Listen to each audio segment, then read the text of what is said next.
गरीब ससुराल में पहला करवा चौथ। कैसा लगा रिश्ता? लड़का काफी अमीर घर से है, ऊपर से इकलौता है। तुम्हारी बेटी शेफाली तो शादी के बाद इस घर में राज करेगी, राज। लड़का तो देखने में काफी अच्छा है और अमीर घर से भी है। मुझे तो ये रिश्ता मंजूर है। मैं तो अपनी बेटी शेफाली की शादी इसी लड़के के साथ करवाऊंगी। लेकिन तुमने उस पूजा के लिए भी कोई रिश्ता देखा है या नहीं? वरना लोग यही कहेंगे कि सौतेली माँ ने अपनी सगी बेटी की तो शादी करवा दी, लेकिन सौतेली बेटी को अभी तक घर में बिठा रखा है।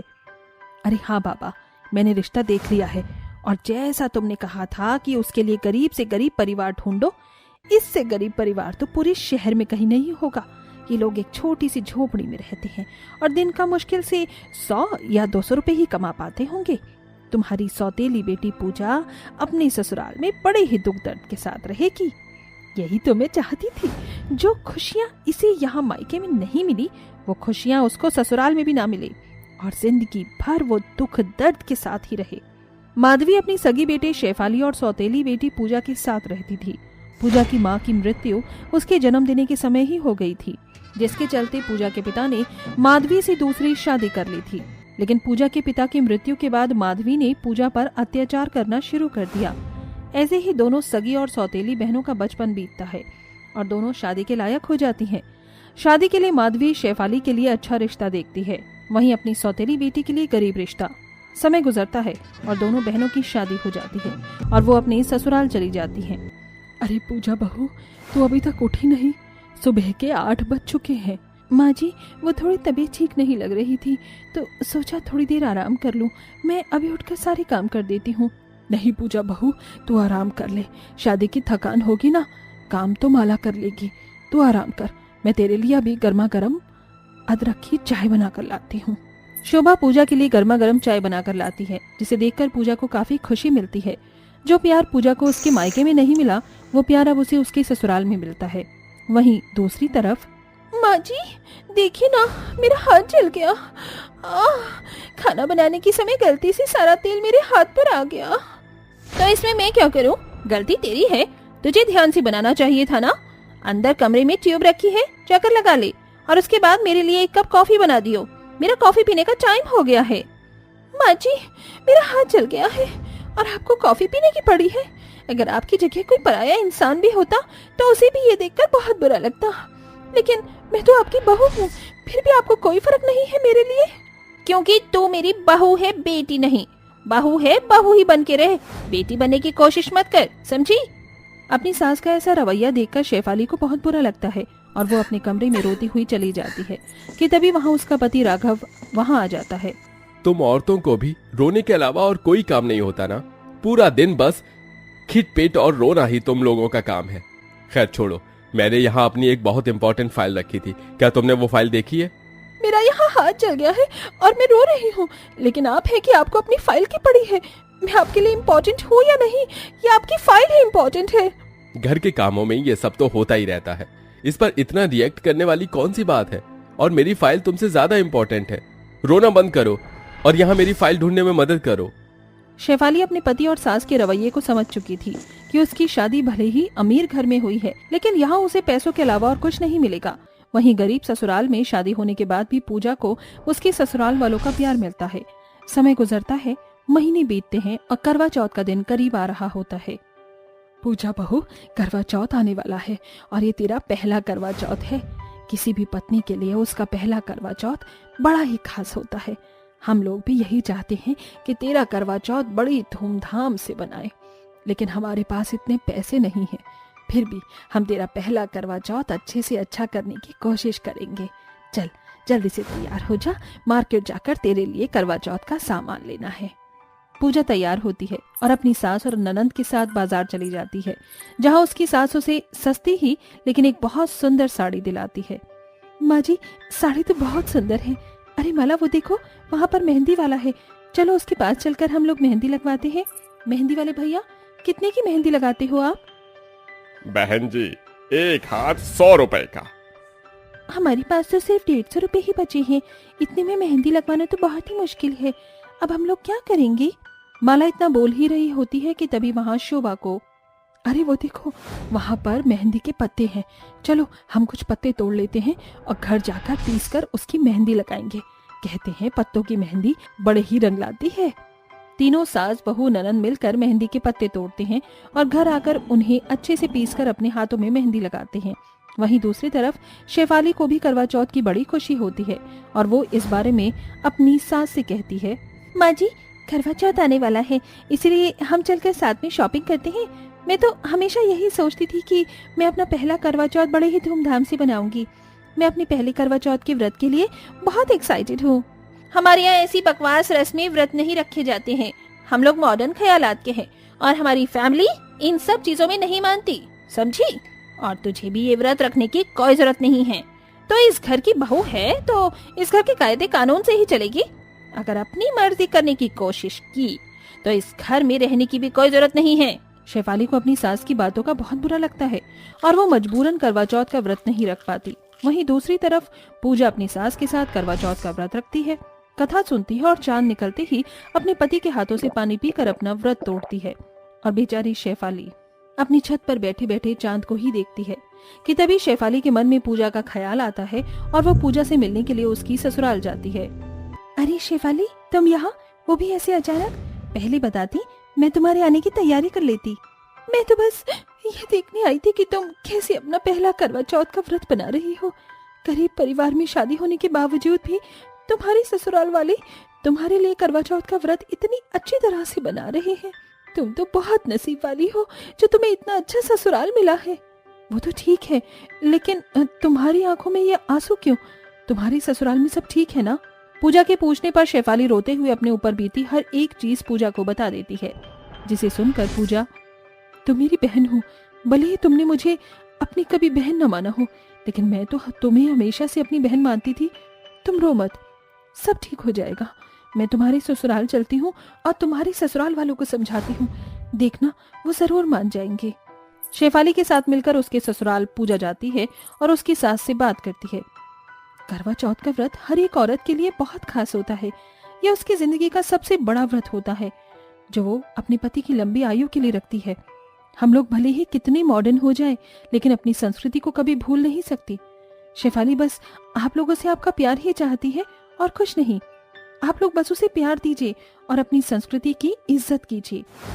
तुम्हारी बातों से आज मुझे मेरी गलती का एहसास हो गया। अब से मैं अपनी संस्कृति की इज्जत करूंगी और अपनी शेफाली बहू को बहुत प्यार करूंगी। बहू, मुझे माफ कर दी। शेफाली अपनी सास को माफ कर देती है और अपनी सास के साथ खुशी खुशी रहने लग जाती है। शेफाली को भी अपनी गलती का एहसास होता है और वो अपनी गलतियों की पूजा से माफी मांगती है। वहीं इन सब के बारे में जब माधवी को पता चलता है तो वो भी पूजा से माफी मांगती है, जिसके बाद अब पूजा को अपने ससुराल वालों और मायके वालों से दोनों का ही प्यार मिलता है। वहीं शेफाली भी अब अपने ससुराल में खुशी खुशी रहती है। अमर हमारा सुहाग रखना, अमर हमारा सुहाग रखना, टीका तो मेरे माथे की शोभा, झुमका तो मेरे कानों की शोभा, मोती भरी मांग रखना, अमर हमारा सुहाग रखना। हे माता रानी, मेरे पति की लंबी उम्र करो और उनकी जिंदगी में आने वाली सारी अड़चनों और मुसीबतों से उन्हें छुटकारा दिलवाओ। अरे कंचन, तेरी पूजा अभी तक खत्म नहीं हुई? माँ जी, पूजा तो खत्म हो गई है। मैं तो उनकी लंबी आयु के लिए माता रानी से प्रार्थना कर रही थी। उनकी जिंदगी में जब भी कोई परेशानी आए तो वो सबसे पहले मुझसे होकर गुजरे। मेरा बेटा श्याम बड़ा ही किस्मत वाला है जो उसे तुझ जैसी पत्नी मिली। एक वो सावित्री थी जो अपनी पति सत्यवान की प्राण यमराज से वापस ले आई थी, और एक तू है जो सही मायने में अपने पति को अपना भगवान मानती है, वरना आजकल की बहुएं तो बस फैशन के लिए ही शादी करती हैं। माँ जी, उन्हीं से तो मेरा जीवन है, अगर वो नहीं तो मैं भी नहीं। एक तरफ कंचन जैसी पत्नियां थीं जो अपने पति की लंबी उम्र के लिए हमेशा भगवान से प्रार्थना करती और अपने पति को अपना सबसे बड़ा आराध्य मानती। वहीं दूसरी तरफ शीतल जैसी भी अमीर बहू और पत्नी थी जो अपनी शादी को सिर्फ एक शादी ही समझती थी। अरे शीतल, तुम इतना तैयार होकर कहाँ जा रही हो? मैं बताना भूल गई थी। आज मेरी बहुत सारी पार्टीज हैं तो मैं उसी में जा रही हूँ। रात को आने में लेट हो जाएगा तो तुम डिनर करके सो जाना। शीतल, हमें कितना समय हो गया है साथ में बैठे हुए, डिनर करे। डिनर न सही, कम से कम मेरे साथ नाश्ता तो कर लो। तुम भी कैसी बातें कर रहे हो? मैंने कहा ना मुझे पार्टी में जाना है। अगर मैं नाश्ता करने बैठ जाऊंगी तो मुझे पार्टी जाने में लेट हो जाएगा। सो प्लीज तुम अकेले ही नाश्ता कर लो। एटलीस्ट मेरे साथ बैठ तो जाओ, मैं जल्दी से नाश्ता कर लेता हूँ। मेरे पास टाइम नहीं है अभी तो कहा तुमसे, फिर भी तुम बच्चों की तरह जिद कर रहे हो। इतना कहकर शीतल वहां से चली जाती है और बेचारा आरव बिना नाश्ता करे ही ऑफिस के लिए निकल जाता है। ये सब देखकर आरव की मां शगुफ्ता को बिल्कुल भी अच्छा नहीं लगता। वो इस बारे में हमेशा अपनी बहू शीतल को समझाती थी, लेकिन शीतल को इन सबसे ज्यादा जरूरी अपनी पार्टी और अपनी शॉपिंग और अपनी लाइफ लगती थी। अरे आ गए आप, आ जाने में बड़ी देरी हो गई।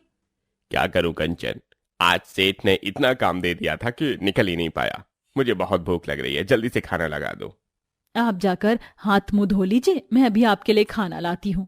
कंचन जल्दी से चूल्हे पर खाना गर्म करके श्याम को परोसती है और श्याम के खाना खाने तक कंचन अपने हाथ से श्याम को पंखा करती है।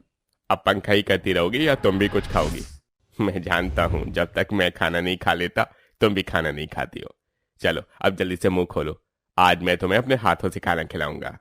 श्याम अपने हाथों से कंचन को खाना खिलाता है। अपने बहू और बेटे का इतना प्यार देखकर चंद्रिका को बहुत खुशी होती है। गरीबी में भी कंचन अपने पति का बहुत ध्यान रखती है और उससे बहुत प्यार करती है। वहीं इतनी अमीर होने के बाद भी शीतल के पास अपने पति के लिए कभी भी समय नहीं होता, जिससे श्याम को काफी बुरा लगता है। लेकिन इससे भी शीतल को कोई फर्क नहीं पड़ता। समय गुजरता है और करवा चौथ का दिन करीब आता है।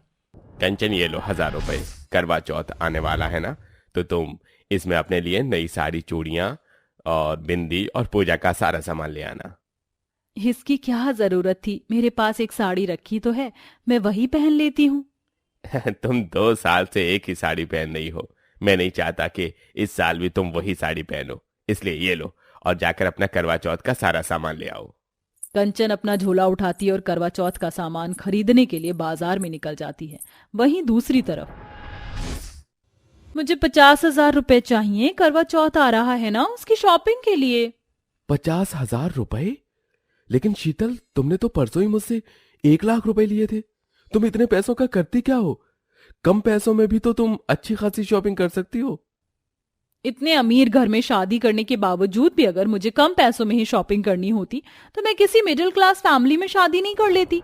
मैंने तुमसे इसलिए शादी की थी कि तुम अमीर हो और मेरी जरूरत की हर चीज का ख्याल रख सकते हो, इसलिए नहीं कि तुम मुझे पैसे देने में आनाकानी करो। क्या तुमने मुझसे इसलिए शादी की थी?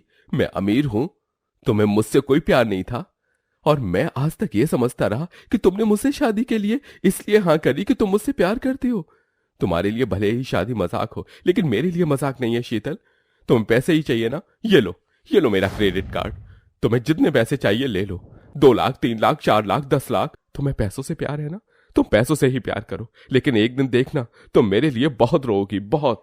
इतना कहकर आरव चला जाता है और शीतल बेशर्मों की तरह उसका क्रेडिट कार्ड उठाकर करवा चौथ की शॉपिंग करने लगती है। ऐसे ही दिन बीतने लगते हैं और करवा चौथ का दिन आ जाता है। करवा चौथ के दिन जहां एक तरफ कंचन लाल साड़ी पहन के, हाथों में लाल लाल चूड़ियां डालकर और अपनी मांग में लाल सिंदूर लगाकर करवा माता की पूजा करके कथा सुनती है, वहीं दूसरी तरफ अरे शीतल बहू, तू तैयार हो गई? चलो अच्छा हुआ, आज हम सब लोग करवा चौथ की कथा सुन रहे, तू भी बैठ जा और कथा सुन। क्या माँ जी, आप भी ना कैसा मजाक करती हैं? आपको लगता है कि मैं यहाँ करवा चौथ की कथा सुनकर अपना टाइम वेस्ट करूंगी? मुझे एक पार्टी में जाना है तो मैं वहीं जा रही हूँ। जब तुझे करवा चौथ का व्रत रखना ही नहीं था तो करवा चौथ का व्रत रखने का नाटक क्यों किया? तो ये सब करके तू करवा चौथ का अपमान कर रही है, और उन सभी सुहागनों का भी जो हर साल अपने पति की लंबी आयु के लिए करवा चौथ का व्रत रखती हैं। माँ जी, इसमें सीरियस होने वाली कौन सी बात है? करवा चौथ का व्रत मैंने इसलिए रखा क्योंकि मैं अपनी बॉडी थोड़ी सी और मेंटेन कर सकूं। वो आजकल पार्टी में जा जाकर मैंने कुछ ज्यादा ही खाना खाया है। एक दिन फास्ट रखूंगी तो मेरा फिगर भी मेंटेन हो जाएगा। तुम जैसी पत्नियां होने से अच्छा है कि कोई लड़का शादी ही ना करे। तुझसे शादी करवा कर तो मुझे हमेशा मेरे बेटे की फिक्र खाई जाती है। तू ना तो किसी की बहू होने के लायक है और ना ही किसी की पत्नी। चली जा मेरी आंखों के सामने से। शीतल अपनी सास की बात को इग्नोर करके पार्टी में चली जाती है। ऐसे ही रात हो जाती है। चांद निकलते ही कंचन चंद्रमा की पूजा करके अपने पति श्याम की पूजा करती है और अपने पति का आशीर्वाद लेती है। वहीं श्याम अपने हाथों से कंचन को पानी और खाना खिलाता है। वहीं दूसरी तरफ, यार ये आरव कहाँ है? मैं कब से भूखी बैठी हूँ और आरव का इंतजार कर रही हूँ, लेकिन आरव का कुछ पता ही नहीं है। शीतल इतना बोल ही रही होती है कि तभी शीतल के फोन पर एक अननोन नंबर से कॉल आता है। हेलो जी, आप कौन? आप आरव जी की पत्नी बात कर रही हैं ना? मैं सिटी हॉस्पिटल से बात कर रहा हूँ। आरव, जिनकी गाड़ी का एक ट्रक के साथ एक्सीडेंट हो गया और वो अस्पताल में एडमिट है। उनकी कंडीशन बहुत सीरियस है, आप जल्दी से हॉस्पिटल आ जाइए। उस आदमी की बात सुनते ही उसके हाथ से फोन गिर जाता है और वो जल्दी से गाड़ी निकालकर हॉस्पिटल जाती है, जहां अपने पति को मौत से लड़ता देख शीतल की आंखों में आंसू आ जाते हैं। मिल गया तुझे चैन, पड़ गई तेरे दिल को ठंडक। तूने करवा चौथ के व्रत का मजाक बनाया था ना, ये उसी का अंजाम है जो मेरा बेटा भुगत रहा है। अगर मेरे बेटे को कुछ हुआ तो मैं भी जिंदा नहीं रहूंगी।